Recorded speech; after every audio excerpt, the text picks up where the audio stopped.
Hola, soy Mario de la Cueva Escobar, Cuerpo Nacional Veterinario.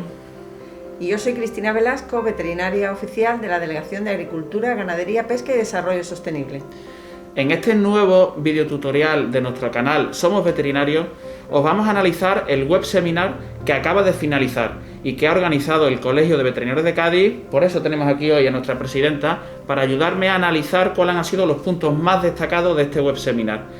¿Cuáles han sido los ponentes que han participado en este web seminar? Pues en este web seminar ha participado Rubén Bueno, que es un experto en controles de vectores, Nicola Loruso, que es un médico epidemiólogo de la Delegación o de la Consejería de Salud, Mariano Vinuesa, que es el director técnico de la Yeguada de la Cartuja de Jerez, que trabaja con equidos de centinelaje y terapias de enfermedad, y Manuela Jiménez, que nos ha hablado de la vacunación de equidos y que pertenece al grupo de Zoetis.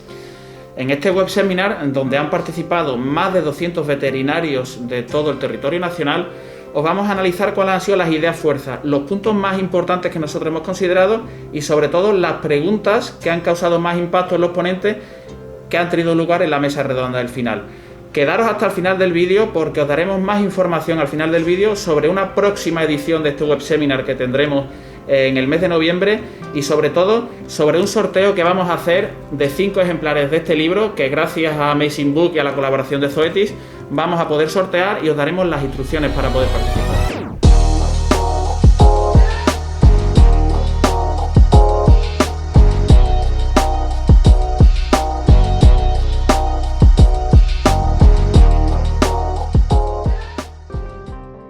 Bueno, como os decíamos, vamos a analizar, vamos a compartir con vosotros las ideas fuerzas, los elementos más destacados de estas presentaciones y para ello vamos a empezar analizando la presentación de Rubén Bueno, que es un especialista en control de vectores, donde ha empezado destacando que no se trata de un brote nuevo, ¿verdad, Cristina? Se trata de brotes que hemos tenido ya en el pasado, sobre todo nos ha destacado el brote que hubo en Europa el 2018.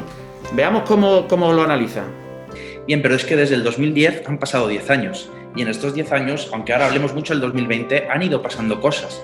En algunos casos de forma un poco más silenciosa, pero por ejemplo, estas evidencias incluyen tanto a caballos, donde hemos tenido casos aislados en este periodo temporal.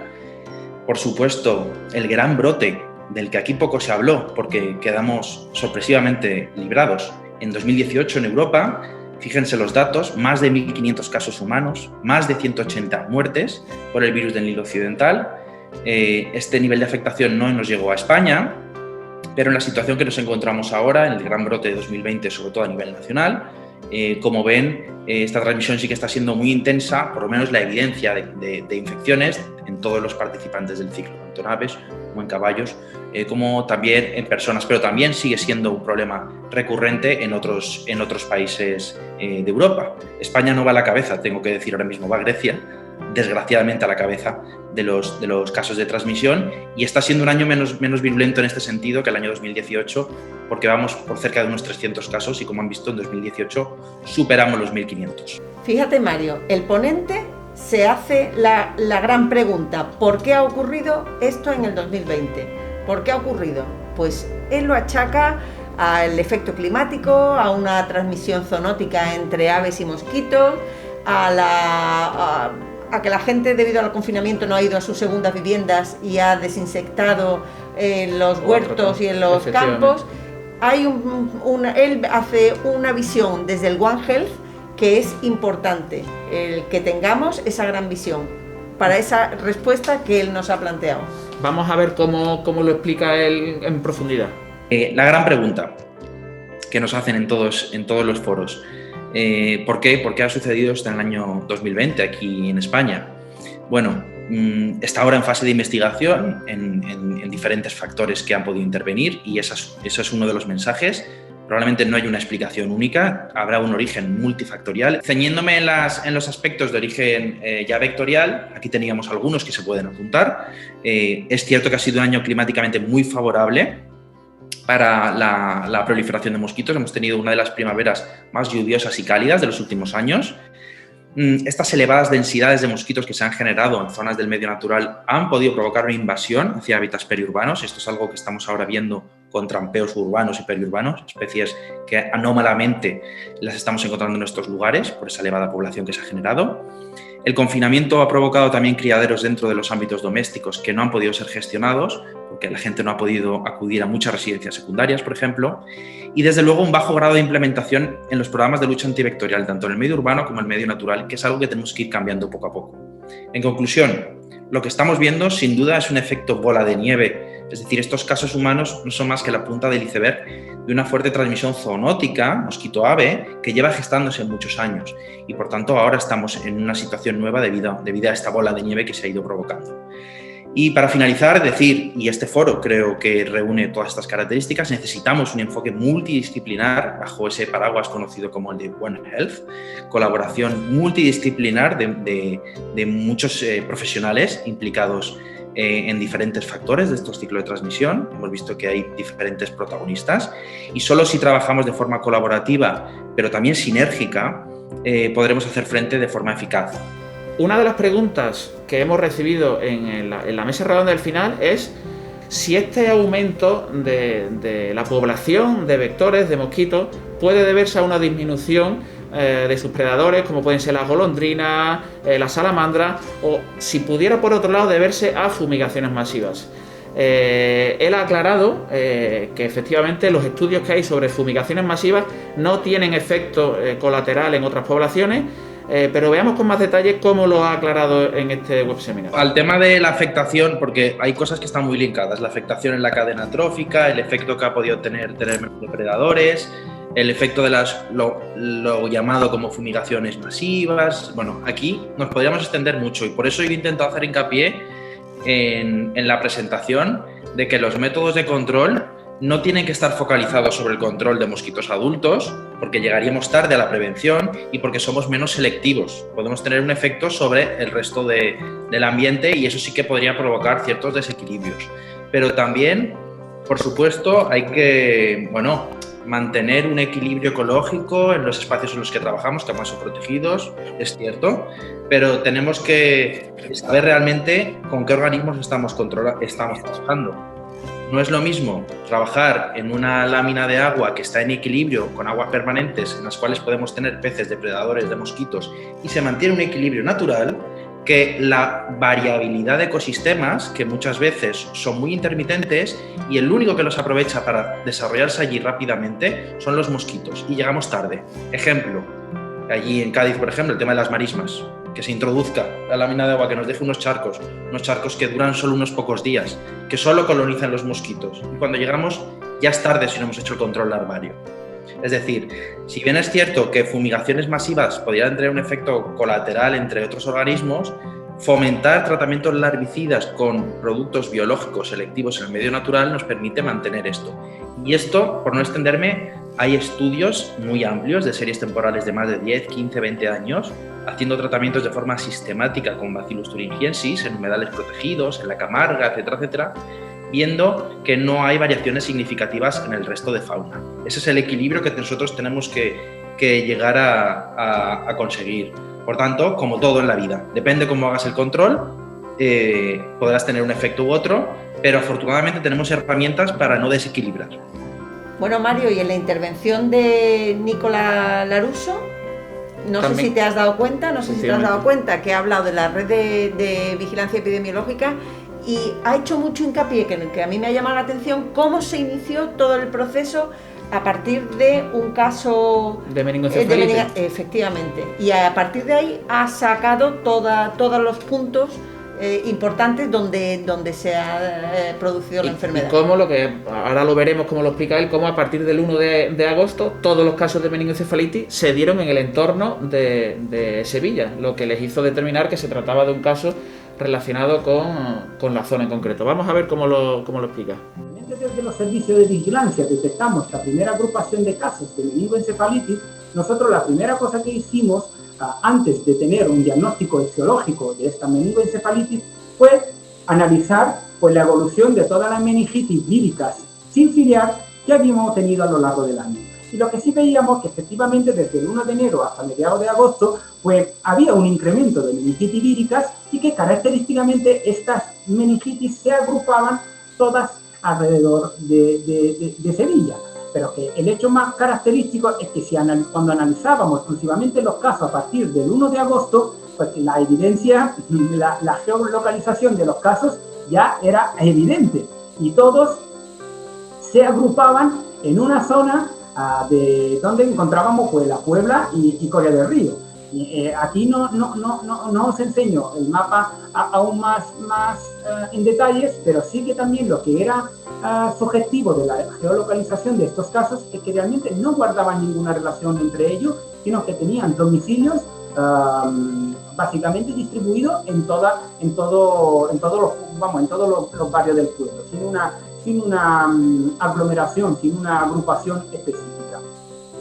Bueno, y nuestro tercer ponente ha sido Mariano Vinuesa. Mariano Vinuesa nos ha estado contando las explotaciones donde se encuentran los equidos centinelas, esos animales que son los fondos de saco y que se hace como un rastreo, 20 kilómetros a la redonda, simplemente para chequear cada año, chequear cómo se encuentran esos animales, si ha habido presencia de mosquitos, si han sido picoteados por mosquitos y han causado enfermedad en los animales.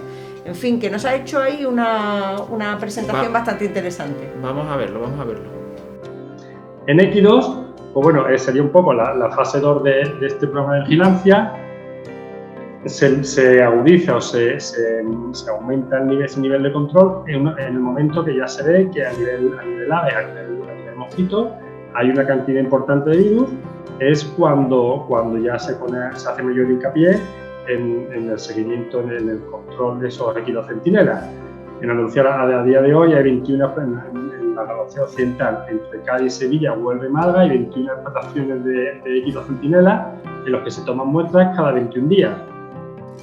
Fundamentalmente, volvemos a lo mismo, se buscan explotaciones próximas a esas zonas críticas, próximas a las zonas donde hay humedales, donde hay facilidad para que convivan esos equidos con aves posiblemente infectadas y, por supuesto, con el mosquito, el vector.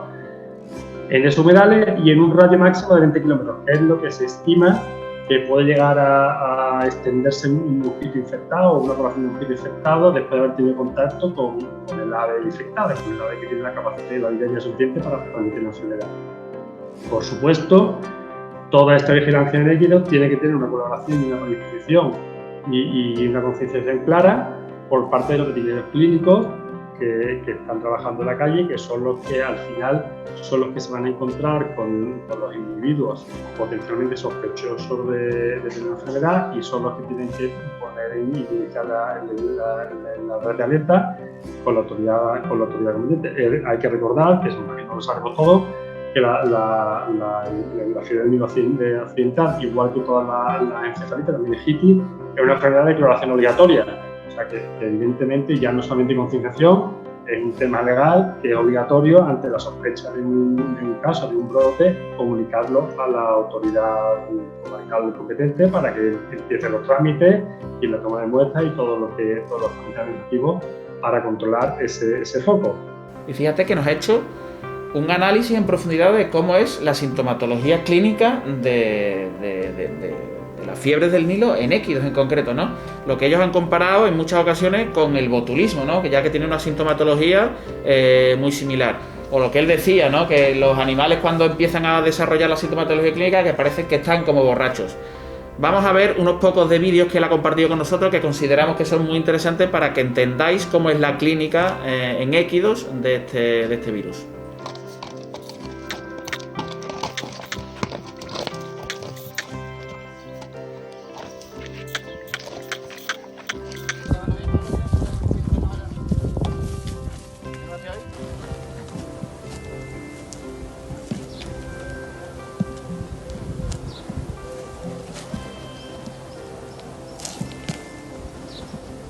Y por último, vamos a disgregar y analizar la ponencia de Manuela Jiménez, que nos ha hablado de la única vacuna que existe para el sector equino contra el virus del Nilo occidental, donde ha empezado destacando que al tratarse de una vacuna inactivada, pues esto no interfiere en posibles estudios o pruebas inmunológicas que se estén desarrollando sobre los equidos. Veamos cómo analiza ella la vacunación.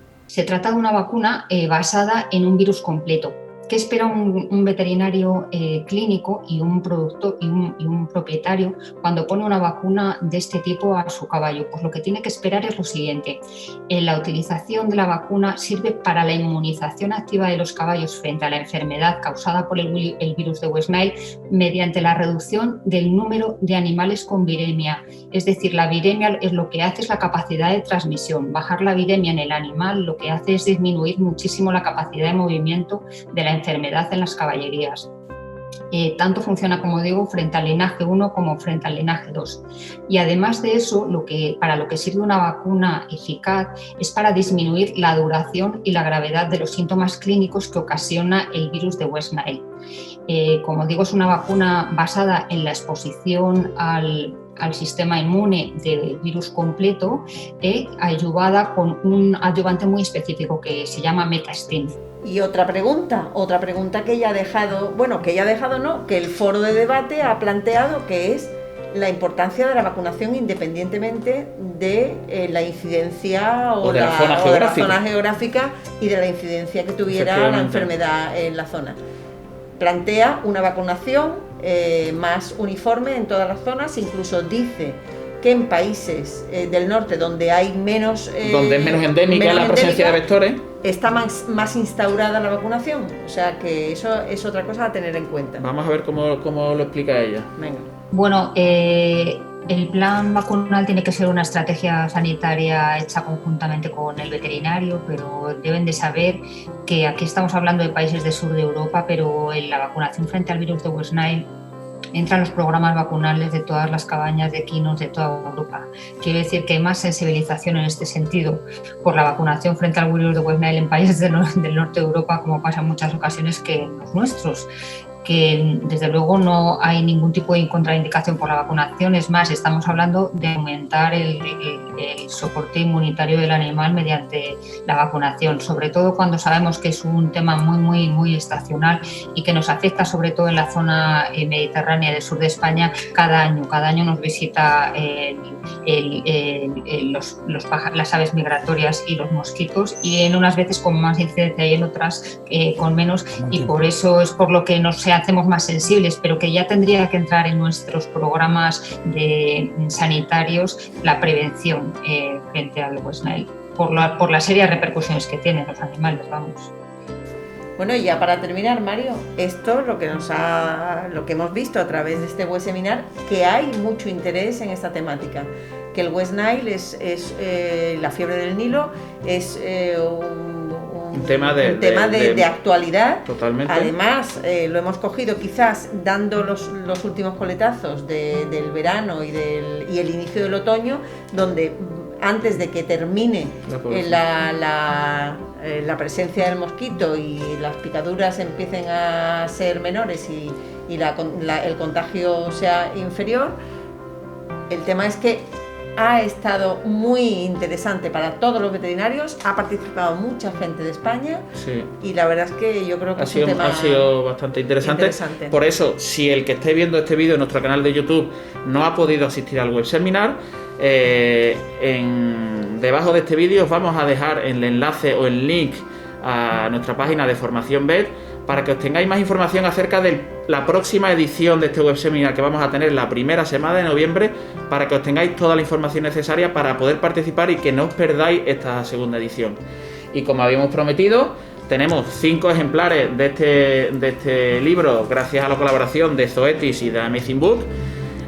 Para poder participar en el sorteo tenéis que dejarnos un comentario en este vídeo, que lo estaréis viendo a través de la plataforma de YouTube, y suscribirse en nuestro canal para estar al día de todos los videotutoriales que vamos a ir publicando en relación a la profesión veterinaria.